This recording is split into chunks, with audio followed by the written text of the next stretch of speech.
Our next speaker is Sue Dew, and Sue is going to speak on the Flat Sea project. Sue's just going to roll up here, so you won't be able to, unless you're standing up, you probably won't be able to see Sue, but she's got a great presentation here. And so just imagine what you're looking at down there, and I'll pass it on to you, Sue. I don't have a PowerPoint presentation. I did one and then I decided against it. I decided that I would tell you about... Sorry, Sue, just a little bit now. Oh, try. Hold it closer, okay. I don't want to spit in it because someone else might want to use it.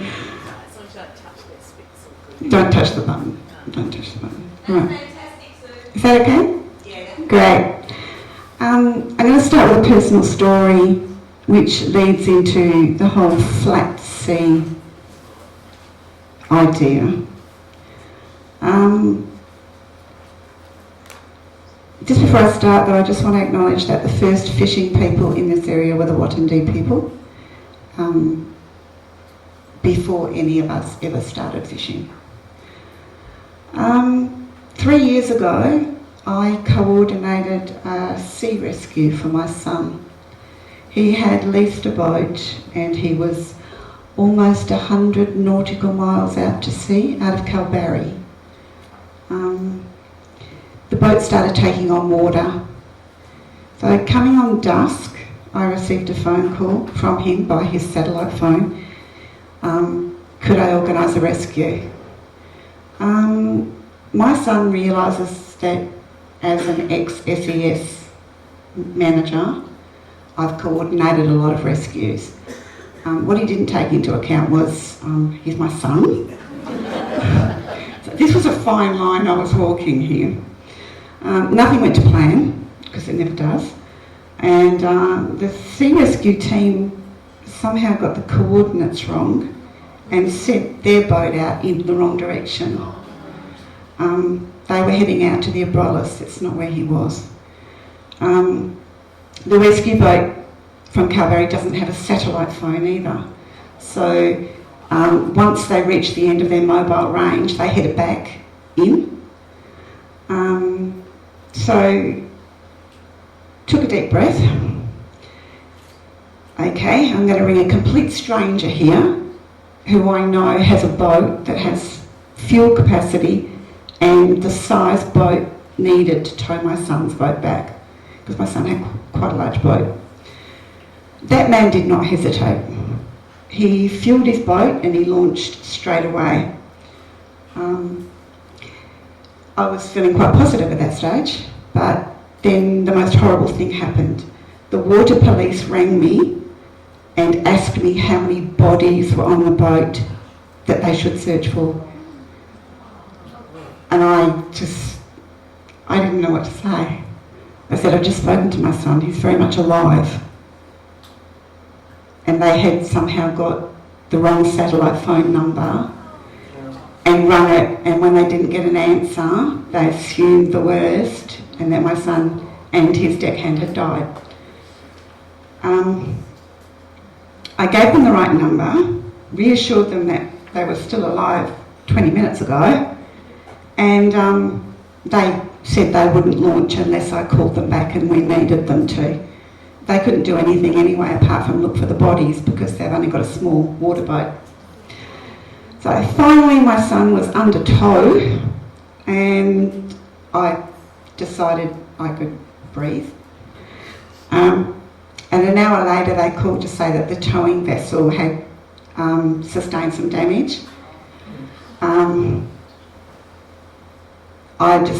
By that stage I didn't know whether I was a mother or an SES manager or what I was. But fortunately they jury-rigged a repair on the exhaust system and the boat's limped home. It took about 8 hours. So probably just coming past daylight, they limped home, tired, dirty, smelly, but they came home. That feeling of dread that I had was just a tiny taste of what families experience when they're fishing, people don't come home. And I in the next few days, thought about this so much. And I thought, what can I do? What can I do to help that whole sense of dread, sense of grief? Because once our fishes are gone, they're lying on the bottom of the ocean. That's the end of it.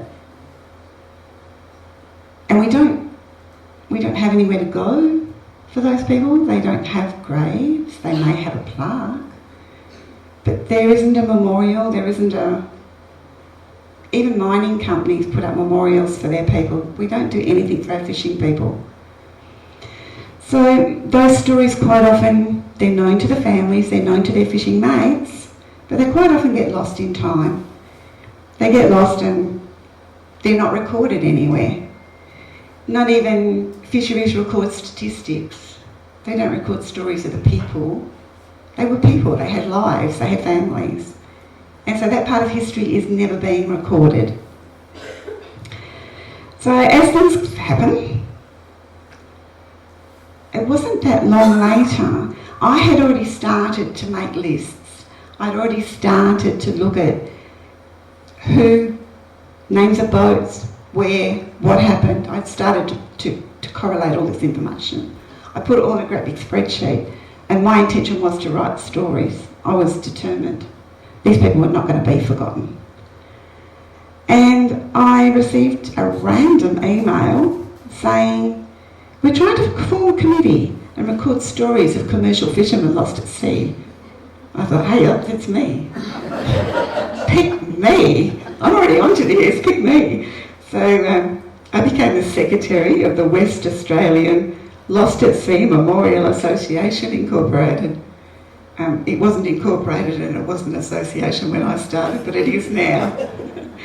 I'm going to call this Flat Sea, Fishers Lost at Sea, because the rest of it's just a great big mouthful. So, waves of change. There's not much more change than there is in fisheries, let me tell you. Wherever people camped, even before the Swan Colony, we had sealers and whalers. Wherever people were fishing, that's where communities started. So the whole of our entire WA coast pretty much started with fishing communities. That's how we got together, and that we started building shacks and we built towns. But along the way, commercial fishing has been, and it still is, the most dangerous profession in Australia. So, I mean, we can never control the sea. She's way too unpredictable. Moody, cruel, freak waves, unpredictable winds, unruly breakers. So many ways a boat can get into trouble. And the number of wreckings and sinkings have reduced because, you know, we've got safety and fisheries. I'm not saying that before. And we've got experience. Boats are a lot safer than they used to be.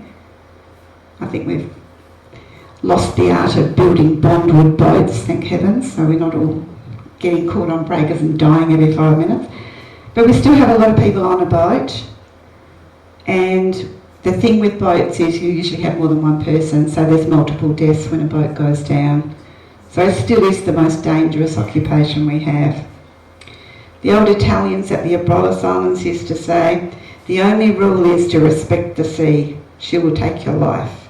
Some days you just don't go to work. Sadly, some fishers just didn't obey the golden rule. So, men aren't always kind either. I've delved into these stories. We've got murders, mutinies, accidental deaths, illnesses. People who came, you know, once you had cholera on a boat, or you had beriberi on a boat, the whole crew went. And that's before we even get to the sharks, you know, and the plain old drownings. WA even had its very own pirate. His name was Black Jack, which I didn't think was a very original name, but, you know, he was a pretty nasty character all the same. And if you go on the website, you can read that story. It was one of my favourites to write. Everyone loves a pirate. But most fishermen, like, seriously, they're just trying to feed their families. They're just going to work. And as long as we want fish and chips and there's people with salt in their blood, we're always going to have people going to sea. So, yeah, fishing change every day. The water, the weather, the catch, the boats. We've gone from clinkers to great big steel monstrosities. My main sort of reason for getting into Flat Sea though was for community grief. That feeling of dread that I had, that taste of it, my son's fine, but that thought and that feeling stayed with me for a long time. And when the fisher doesn't come home, a whole community's affected. It's like throwing a pebble in a pond. I mean, obviously family, friends, the people that go searching, the people that don't get their fish, the pub, the boat repair, the fuel man, the places they go, the bank, the medical center, everywhere they go in the community, they're all affected when that person's removed from the community. And those ripples just keep going. So in our small coastal towns, the idea of 6 degrees of separation is probably more like 3 degrees, so somewhere the size of Tonga or Geraldton. And every fisher affects the economic and social patchwork of the community that they live in. So I think the number of fishers lost since 1800, I can honestly, I can't give you an idea of that yet. In the 3 years, we've written probably close to 200 stories now, and I've got 650 odd stories open at the moment that I'm working on. And every one of those is a life, and every one of those has left a community experiencing grief. So, I mean, we also have, in losing the stories, we have fishermen who retire. They get old and they retire, like we should. But even if they do that, they pass and their stories pass with them. We still haven't recorded anything. So this is my goal. This is the goal of the Flat Sea Association, is that we record the stories and we carry the memories. We can, I don't even know where this is going to end. It's going to be beyond my lifetime, I know that much. So, yeah, as long as we have seafood, men are going to sea and we'll just keep doing it. But I think coastal communities have physical memorials for a lot of things, but just not fishermen. So that place of solitude, that place to remember, that reason that brings that recall to the little community. That's what we need to think about. That's what the goal of Flat Sea is. So.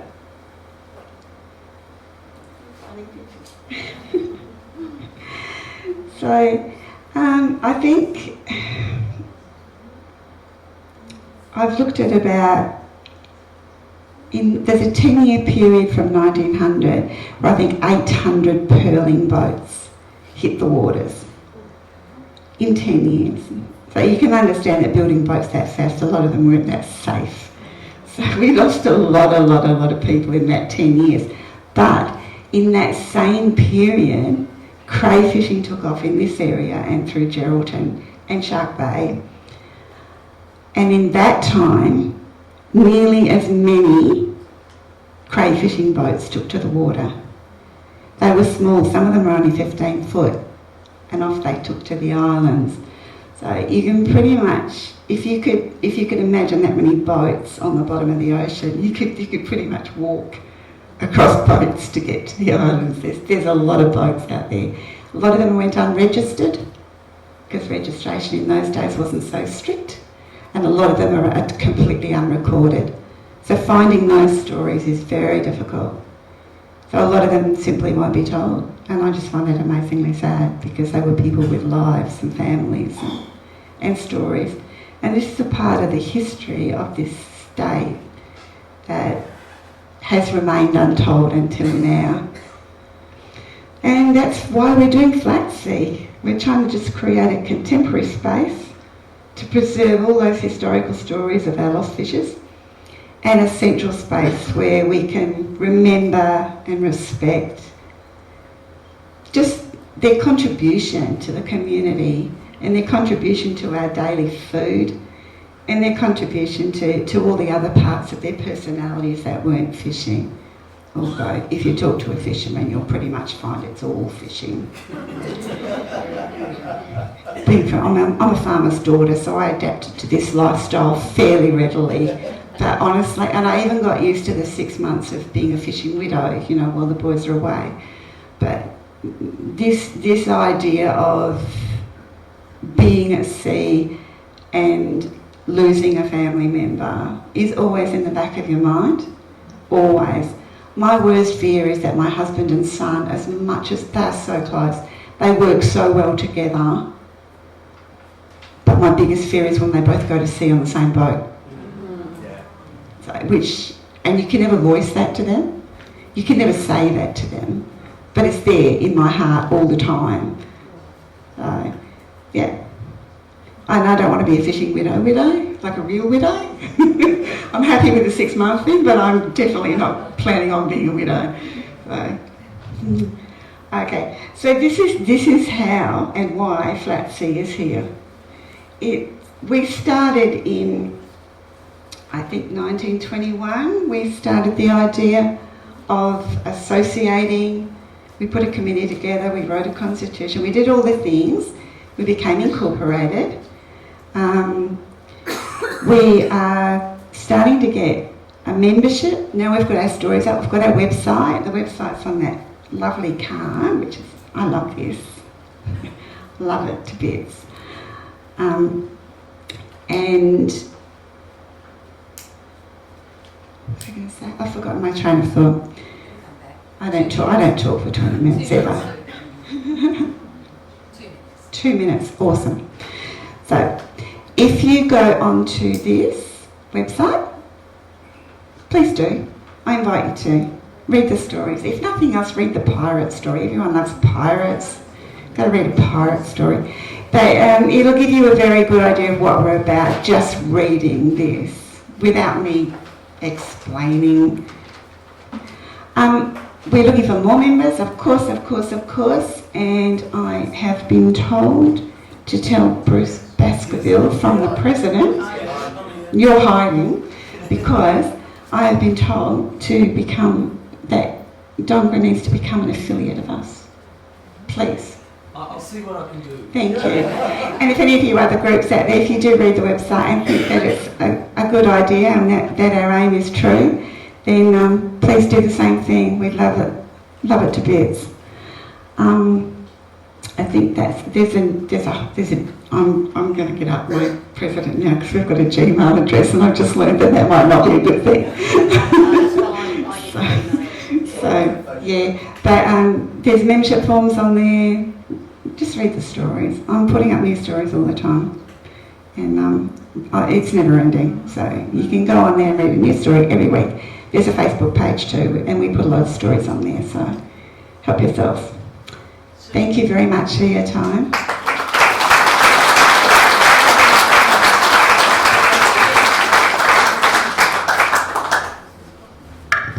Date that the association was formed? In 2021. You said 1920. She was just testing. I thought you were looking very well. Yeah, she's been fabulous. Any other questions for Sue? Got your next. Yeah. Hi Sue, great talk.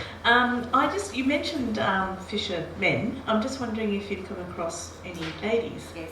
that have perished at sea. I get told off all the time because my men are fishing, and they're men, and I call them men all the time. I get told off all the time. Yes, there is. And one that comes straight to mind is the lady who went down, Janine. She went down on the Harmony. And you might remember that one because it was in our lifetime. And that was a cyclone story. Harmony and the lady Pamela both went down off Onslow. And Janine was on there. She was her first trip out. She'd been on the boat 3 weeks when it went down. She was engaged. sad story. Hi, honey. What a lovely talk. Thank you for that. A little suggestion, the card you're speaking of that tells all, would it be a good idea to put some in our fishing museum here? One or two, and perhaps some in the Maritime at Geraldton, because then the public can start a wider field. Any other questions? Hang on 2 seconds and I'll come to you later. Thank you for that. Yes, it's a fantastic idea, and you guys are the first ones to get any. We've just had them made, that's why I'm still thinking they're so lovely.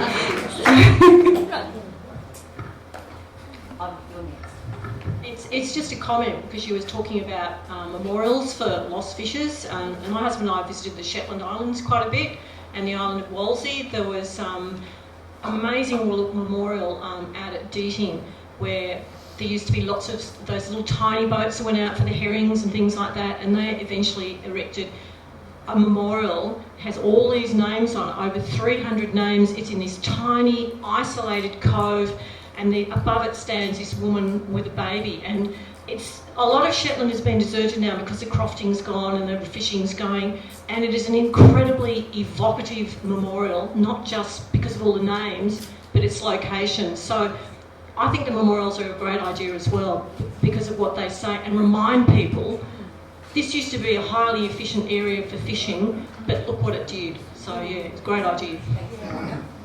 Do you want to comment on there before I go to the next question? Thank you. Well, thanks for a very powerful talk.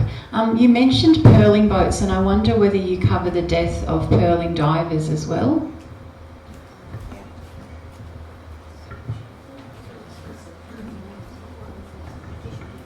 Yep, a great many of the pearling divers came from Japan, as we know, and a great many of them were from Okinawa. There's several different areas, but mainly 3 areas, so I'm able to narrow it down. I have managed to find a copy of the indenture records, but again we're only talking about the ones that were legally recorded and indentured. You know, they were still blackbirding, they were still doing a lot of illegal stuff in those days and getting away with it. So the research is long. I've accounted for probably 1,000 lives at this point, and I'm still going, so it's going to take me a while. Fantastic, Sue. Last one, Bruce. So use my privilege here. Thank you, Sue. That was terrific. So through the work of Flat Sea Project and Sue and Jamie Paratore in particular, that's really brought a whole new depth to what we do in Urban District Historical Society. And those of you going on the pack-out room will see some of that today. And through the other thing, through the work, is really comment, obviously. So through the work as well, that's extended and really deepened our understanding of the multinational and multicultural history of this area.